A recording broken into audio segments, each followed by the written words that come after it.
Hello friends, देखें आज का जो टॉपिक है वो है अनुवांशिक पदार्थ। अनुवांशिक पदार्थ ये कैसे खोज हुई, इसका सबसे पहले किसने प्रमाणित किया है उसके बारे में आज अध्ययन करेंगे इसके बारे में।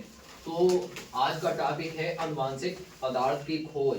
तो अनुवांशिक पदार्थ की खोज जो सबसे पहले स्टार्टिंग करी है वो स्टार्टिंग करी है ग्रिफिथ ने, और ग्रिफिथ ने ही बताया है कि जो अनुवांशिक पदार्थ का कारण होता है वो रूपांतरण होता है। तो रूपांतरण का मतलब होता है जो रूपांतरण होता है उसी का जो है अनुवांशिक पदार्थ माना गया है ग्रिफिथ ने। और ग्रिफिथ ने ये बताया है, लेकिन सिद्ध जो किया है वो उसमें 3 साइंटिस्ट हैं। तो पदार्थ की खोज का श्रेय जाता है ग्रिफिथ को। ग्रिफिथ और इन्होंने बताया है कि अनुवांशिक पदार्थ का कारण जो होता है वो रूपांतरण होता है, और उसके बाद में रूपांतरण का एक प्रयोग किया है जिनका नाम है, साइंटिस्ट हैं एवेरी और मैक्लियार्ड हैं व मैकार्टी हैं। मैकार्टी, ये 3 साइंटिस्ट हैं जिन्होंने प्रयोग किया है रूपांतरण का। कौन सा? रूपांतरण का प्रयोग, ठीक है। रूपांतरण का प्रयोग करके सिद्ध किया है कि जो डीएनए होता है वो अनुवांशिक पदार्थ होता है, और इसके बाद जो इसकी डीएनए की जो अम्लीय प्रकृति है वो बताया है फ्रेडरिक मिस्चर ने। फ्रेडरिक मिस्चर ये साइंटिस्ट हैं। इन्होंने बताया है कि अम्लीय डीएनए की प्रकृति, ठीक है, डीएनए की जो प्रकृति होती है वो अम्लीय होती है, ये बताया है फ्रेडरिक मिस्चर ने, ठीक है। अब बात करते हैं कि जो इसकी प्रयोग किया है वो हर्शे एवं चेज ने किया है। तो हर्शे व चेज का प्रयोग, हर्शे व चेज का प्रयोग इन्होंने प्रयोग किया है और सिद्ध किया है कि अनुवांशिक पदार्थ जो होता है वो डीएनए होता है, न कि प्रोटीन। तो इन्होंने प्रयोग में क्या बताया है, एक डीएनए तो सभी को मालूम है, डीएनए डीऑक्सीराइबोन्यूक्लिक एसिड, ठीक है। अब प्रयोग करके कैसे सिद्ध किया है, हर्शे एवं चेज ने, ये 2 लोग थे, इन्होंने एक प्रयोग किया। उस प्रयोग के माध्यम से सिद्ध किया कि डीएनए ही अनुवांशिक पदार्थ है, ना कि प्रोटीन, ठीक है। तो कैसे ये प्रयोग करेंगे उसका पूरा स्ट्रक्चर डायग्राम है। उन्होंने जो P32 लिया है और S35 लिया है, ठीक है। संवर्धन 2 संवर्धन माध्यमों में प्रयोग किया अलग अलग, ठीक है। सभी को मालूम है कि जो T2 होता है ये जीवाणु भोजी होता है। क्या होता है T2? जीवाणु भोजी नहीं, जीवाणु भोजी, ठीक है। जीवाणु भोजी है T2। ई कोलाई जो होता है, ई कोलाई पर प्रभावी होता है ये T2, ठीक है। ई कोलाई को प्रभावित करता है T2, ये जीवाणु भोजी होता है। जीवाणु भोजी एक वायरस होता है जो जीवाणुओं का नाश करता है, ठीक है। जीवाणुओं को नाश कर देता है, मार देता है, खत्म कर देता है। तो इनका जो प्रयोग लेंगे हम, इनका प्रयोग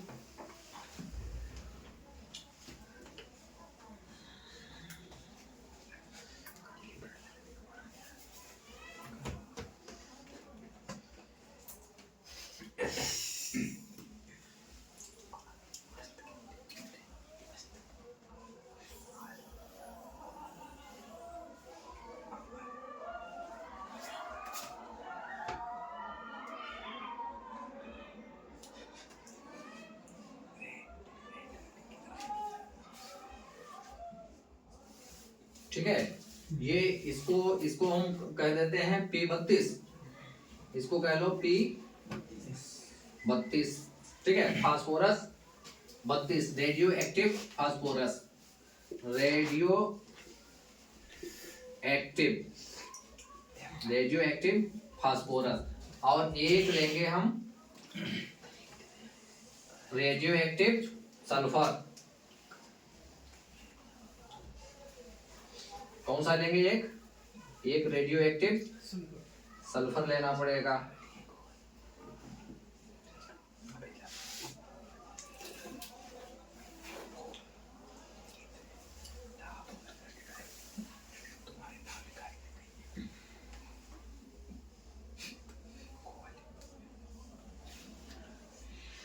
तो यहां पर ले लो इसको रेडियो एक्टिव S35, इसको कह दो रेडियो एक्टिव सल्फर। ठीक है, अब इनके बीच क्या कराया जाएगा? दूसरा इसका डायग्राम जाएगा, आ जाएगा इतने में, आ जाना चाहिए।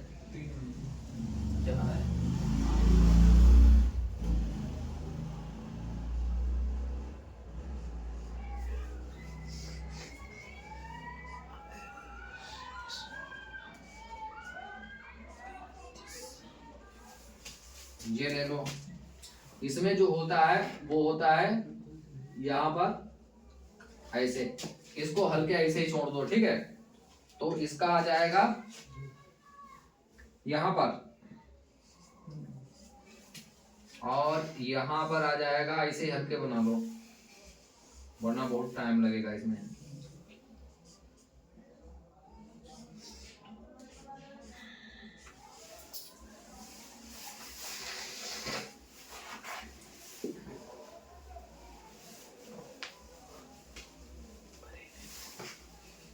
ये पार कर्मण यहाँ डाल लो, पार कर्मण,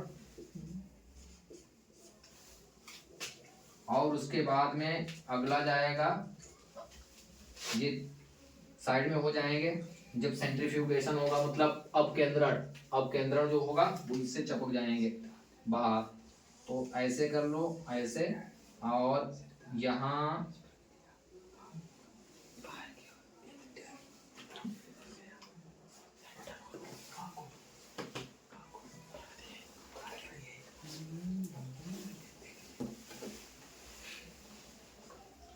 यहाँ हो गया। ठीक है, और इसको कर दो यहाँ पर, इसके वो यही रह जाएंगे, अब वो अलग हो जाएगा। जब सेंट्रीफ्यूगेशन होता है तो हल्के पार्टिकल जो होते हैं वो आ जाते हैं ऊपर, और जो वजन जिनमें होता है वो चले जाते हैं नीचे। ठीक है, तो जो हल्के होते हैं वो आते हैं, जैसे ये सेंट्रीफ्यूगेशन इसमें दूध वाला होता है, दूध से क्रीम निकाली जाती है, तो दूध में क्रीम जो निकाली जाती है, तो जो हल्के वाली चीजें होती हैं वो ऊपर आ जाती हैं, और वजन वाली जो चीजें नीचे बैठ जाती हैं। इतनी तेजी से स्पीड में घुमाया जाता है इसको। ठीक है, तो यहाँ पर इसको बना लो ऐसे करके, ऐसे ऐसे ऐसे। ठीक है, और इसके बाद में जो बनाना है इसका हो जाएगा रूपांतरण। ये होगा अपकेंद्रण द्वारा इनको अलग करना, पृथक करना, द्वारा पृथक। इसके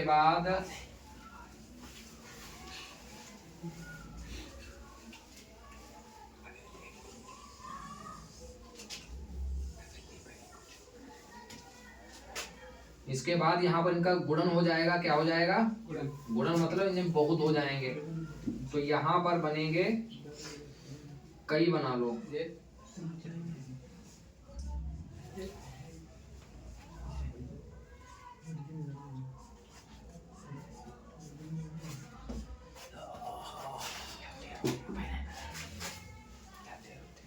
यहाँ पर कई बना दो इसके, इनका गुणन हो गया।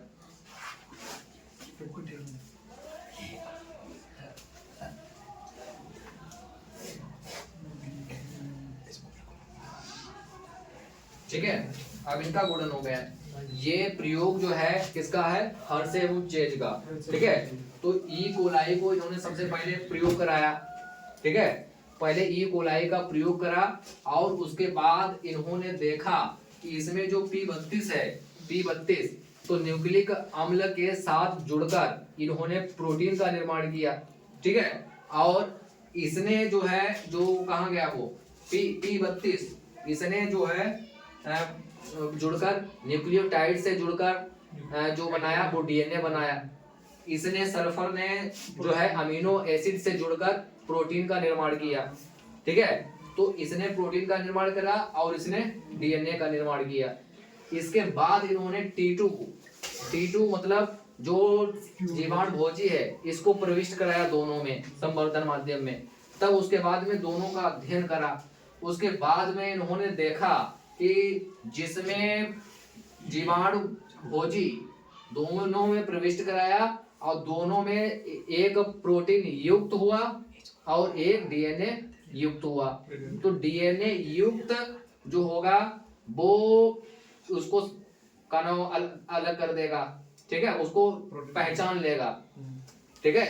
वायरस जो होगा डीएनए युक्त वायरस वो जो है जीवाणु को पहचान लेगा, और जो प्रोटीन युक्त होगा वायरस वो जीवाणु को पहचान नहीं पाएगा। जब नहीं पहचान पाएगा तो उन्होंने सिद्ध करके बताया कि जो डीएनए होता है वही आनुवांशिक पदार्थ है, ना कि प्रोटीन। उसमें प्रोटीन भी होती है, प्रोटीन जो है आनुवांशिक पदार्थ नहीं है। वो एक पीढ़ी से दूसरी पीढ़ी तक लक्षणों को वंशागत नहीं करता है। ये प्रयोग जो था वो हर्शे एवं चेज का था, ठीक है, हर्शे एवं चेज। तो अब इससे सिद्ध हो गया है कि डीएनए ही जो है आनुवांशिक पदार्थ है, ठीक है। आनुवांशिक पदार्थ मतलब एक पीढ़ी से दूसरी पीढ़ी में जो लक्षण जाते हैं, कैरेक्टर जाते हैं, वो इसी के माध्यम से जाते हैं, प्रोटीन के माध्यम से नहीं जाते हैं, ठीक है। होती उसमें प्रोटीन भी है, और इसकी अम्लीय प्रकृति जो डीएनए की होती है वो फास्फोरिक अम्ल की वजह से होती है, ठीक है। तो अम्लीय प्रकृति जो बताई है वो बताई है मिश्चर ने, फ्रेडरिक मिश्चर ने। तो अलग अलग सबको ध्यान रखना है। ए वेरी मैककार्टी ये रूपांतरण का प्रयोग इन्होंने करा, ठीक है, और सिद्ध किया कि डीएनए जो आनुवांशिक पदार्थ है। और ग्रिफिथ है, इन्होंने सबसे पहले बताया कि इसका जो कारण होता है रूपांतरण होता है, और फ्रेडरिक मिश्चर ने इसका अम्लीय प्रकृति बताई। हर्शे एवं चेज ने प्रयोग करके पूरा सिद्ध करके बताया कि नहीं ऐसा ऐसा होता है, ठीक है। तो इन्होंने T2 जीवाणु भोजी और ई कोलाई को लिया, और जो रेडियो एक्टिव P32 और रेडियो एक्टिव S35 इनको लिया। एक संवर्धन माध्यम ये है और एक संवर्धन माध्यम ये है। तो ये अलग चल रहा है, ये अलग चल रहा है संवर्धन माध्यम। इसमें ई कोलाई को प्रविष्ट कराया, परागकण करवाया, और उसके बाद में इसका अपकेंद्रण किया। जब अपकेंद्रण किया तो अलग अलग परिस्थितियां आई, एक डीएनए युक्त और एक प्रोटीन युक्त हुआ, और उसके बाद में इसका गुणन कराया। तो गुणन कराया, उसके बाद में ये सिद्ध हुआ कि डीएनए ही आनुवांशिक पदार्थ है। अब डीएनए हर जगह डीएनए से जो साइंस में वैज्ञानिक तौर पर ये से बहुत फायदा प्राप्त हुई है। डीएनए टेस्ट कराया जाता है।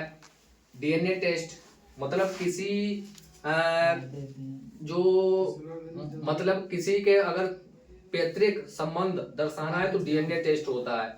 और डीएनए का टेस्ट अपराधी से भी संबंधित हो जाता है, डीएनए टेस्ट होता है। बाल से भी डीएनए आ जाता है, खून से आ जाता है, स्पर्म से आ जाता है, हड्डी से आ जाता है, खाल से आ जाता है, कई चीजें हैं। मतलब उसकी पार्ट से कोई चीज बरामद हो जाए उससे डीएनए पता चल जाएगा, ठीक है। तो डीएनए पैतृक भी दर्शाता है। उनका हुआ था, का नाम उनका एनडी तिवारी जो यहाँ के सीएम रह चुके हैं, वो पहले उनका डीएनए टेस्ट हुआ था, तो उससे भी पता चला था उनके जो बेटे थे उनको फिर उनको संपत्ति मिली। अगर कह दिया जाए कि ये जो इनका बेटा है तो अगर सिद्ध हो गया डीएनए तो बेटा मानना पड़ेगा और उसके बाद उसको संपत्ति देनी पड़ेगी, ठीक है। ये डीएनए टेस्ट होता है। जैसे वो टेस्ट होता है, का नाम उसका पीएच स्केल, जो ड्राइवर जो गाड़ी चलाते हैं और उसके लिए एक टेस्ट होता है पीएच स्केल। उनके पास एक इतना बड़ा मीटर होता है, वो पीएच निकाल देते, मुंह में घुसेड़ देते हैं अंदर, ठीक है। जब जांच होती है तब पता चले कि हाँ शक है किसी पर, ये दारू पीकर गाड़ी चला रहे हैं या दारू पीकर मोटरसाइकिल चला रहे हैं, तब उन्हें घुसेड़ दिया जाता है मुंह में। तो पीएच 5 से अगर कम आई, ठीक है, तो समझ लो दारू पीकर गाड़ी चला, क्योंकि वो उसकी प्रकृति जो होती है अम्लीय होती है दारू की, ठीक है। तो उससे वो पता लगा लेते हैं कि दारू पीकर तुम लाख कहो कि नहीं हमने नहीं पी है, नहीं पी है, तो वो मीटर बताएगा कि तुम दारू पीकर गाड़ी चला रहे हो। अब बहुत ऐसे घटनाएं होती हैं, दारू पी के ठोक देते हैं या ठुक जाते हैं, ठीक है। तो इस पर सरकार का क्या है, सरकार के पास पुलिस का क्या जाएगा, तुम मरो जाके।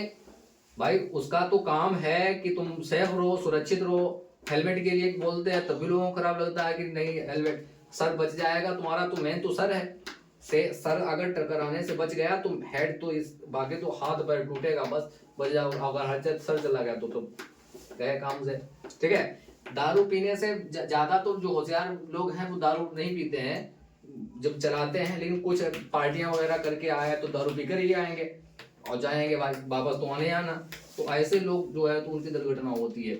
एक बार हमारे मोटर पे आ गए 2 पियक्कड़, और बहुत ही बोतल इतनी लंबी लाल और रम होती है, क्या होती है, तो रम थी और आराम से बैठे मोटर पे, पानी उनको चाहिए होता है और हम चला रहे पानी, और वो आए बैठे और दोनों गिलास और निकाले फाइबर वाले, उन्होंने दिया और एक बोला कि भैया को दो एक, और हमने तेज में कहा क्या, और जब उसने सुना कि कहा भैया मुसलमान हो, हमने मुसलमान तो हैं लेकिन ये बताओ क्या केवल इस्लाम में ही दारू हराम है?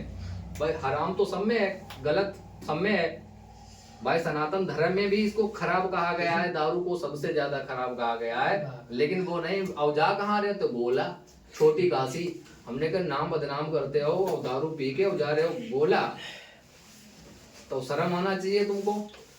और दूसरे को भी कह रहे हैं कि भैया को दो एक गिलास, हमने कमाल कर दिया भाई। जा रहे हैं गोला गोकरण नाथ, छोटी काशी इतना पवित्र स्थान है और दारू पीकर जाओगे तो तुमको का वहां पुण्य मिल जाएगा। लेकिन कुछ ऐसा नहीं है कि सब पीते हैं। हिंदू जो है बहुत से ऐसे हैं जो दारू को हाथ तक नहीं लगाते हैं, न दारू को हाथ लगाते हैं, न मीट को हाथ लगाते हैं, न मछली को हाथ लगाते हैं, और वो अच्छे हैं।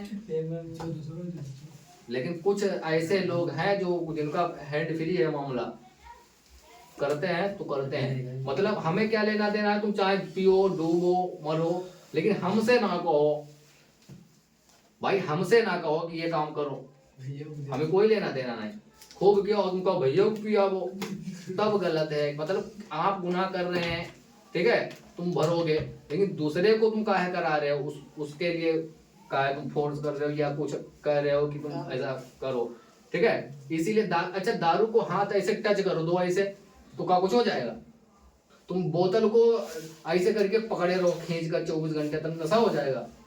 नशा नहीं होगा दारू छूने से। लेकिन दारू को छूना हराम इसलिए बताया गया है, तुम जब छूओगे तो तुम्हारे दिमाग में आएगा अच्छा अब एक ढक्कन लगाकर भी देखना, एक ढक्कन इसका टेस्ट कैसा होता है, ठीक है। जब एक ढक्कन आ जाए टन टन टन, उसके बाद में तुम्हारा फिर जाएगा आधा बोतल तुम पी कर दोगे। इसीलिए उसका छूना हराम है। छूना छूने से क्या है, छूने से क्या है, कुछ फर्क पड़ेगा? तुम ड्राम पूरा पकड़ लो दारू का, कुछ नशा नहीं होगा। लेकिन छूना इसलिए कि तुम्हारा मन चल जाएगा कि तुम दारू पियो, तो क्योंकि शैतान पीछे लग जाएगा, इसीलिए। वरना का तुम दारू हाथ में लिए घूमो है कुछ, लेकिन उससे बचना, उससे दूरी बनाना ही बेहतर होता है। तो उससे वो पता लगा लेते हैं ऐसे मुंह में डाल के, तुमने दारू पी है तो हो जाएगा चालान तुम्हारा, समझे? ठीक है।